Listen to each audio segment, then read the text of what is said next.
I live and work in Silicon Valley, the place that is known as the most innovative place in the world. And I wasn't born or raised here. I didn't live here until a year ago. So I am an outsider in every sense of the word.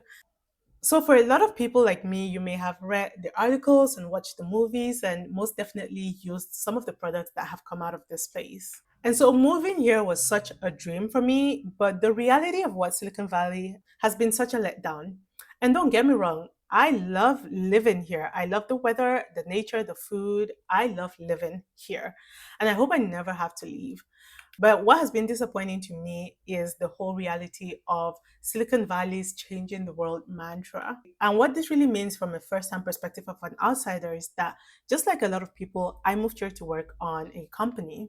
I was driven by this notion that if I could just work in a place that I love living in and surrounded by very hardworking, smart, ambitious people too, then I could contribute to changing the world in my little way.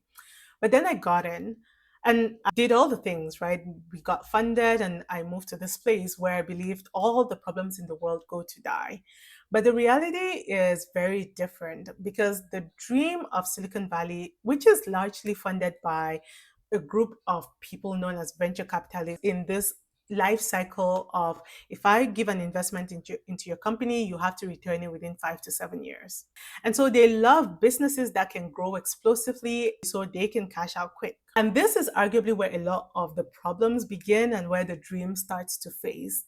And hey, I have no problem against VCs. I'm VC funded, so this is in no way bashing VCs, but more to speak on to how this format sort of affects the way that Silicon Valley operates in terms of solving real problems in the world. So, because of the way the funding cycle works, it's much safer to build or fund another app that lets teenagers swap dance videos or a dating app to add to the tens of dating apps that we already have, as long as it can go viral next week and get acquired by some big tech player. And so the result of this is you have an ecosystem that is laser focused on quick wins and hockey stick growth curves, even if the problems being solved are a little bit less than world changing to any extent. Another prominent Silicon Valley phenomenon is the archetype of the Silicon Valley founder. This is typically a 20 something year old whiz kid who is dropping out of college to start a company.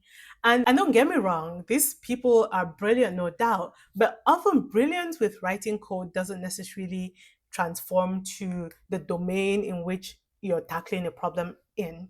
It's very common to hear some 22-year-old CEO who has never stepped foot in a hospital or worked in healthcare say something like, we're building an app that's going to make doctors obsolete. These are people who may not know how hospitals or insurance even work at all. And without domain expertise, it becomes really hard to solve very complex problems. So even imagine how some of these problems exist. Outside of this lack of domain expertise, another phenomenon here is that Silicon Valley is such an echo chamber. People founding and funding startups often come from similar backgrounds. So this is a very expensive place to live. So a lot of people that are here come from upper middle class backgrounds and upbringings.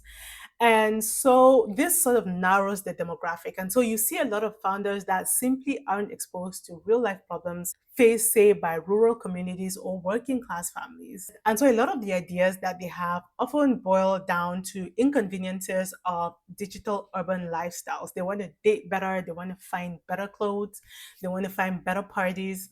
And so when you live in this type of a bubble, you build for the bubble. So why am I talking about this if it's such a normal thing? Well, the reason is that just like how the internet was very transformative in the way it helped us access information and went on to help us connect with people, we're in another such cycle whereby we're just seeing the internet get smarter.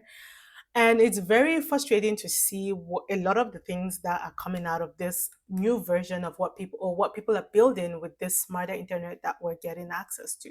It's easy to look in and not really understand why, of all the problems that exist in the world, why are we using a smart internet to build another buzzy dating app that matches people better? Or why do we have the ability to get our pizza delivered now in 2 minutes instead of 10? This is not a call out to any specific companies or people funding these types of companies, because in reality, they're just doing what Silicon Valley does. But to me, and maybe others like me who come here with this very idealistic version of what this place is supposed to represent, it can be very jarring. And for a while, I got jaded. It was a perfect example of why you should never meet your heroes, because the idea of Silicon Valley in my head was collapsing. But after thinking about it, I have come to the realization that it really doesn't matter. It doesn't matter what others are doing.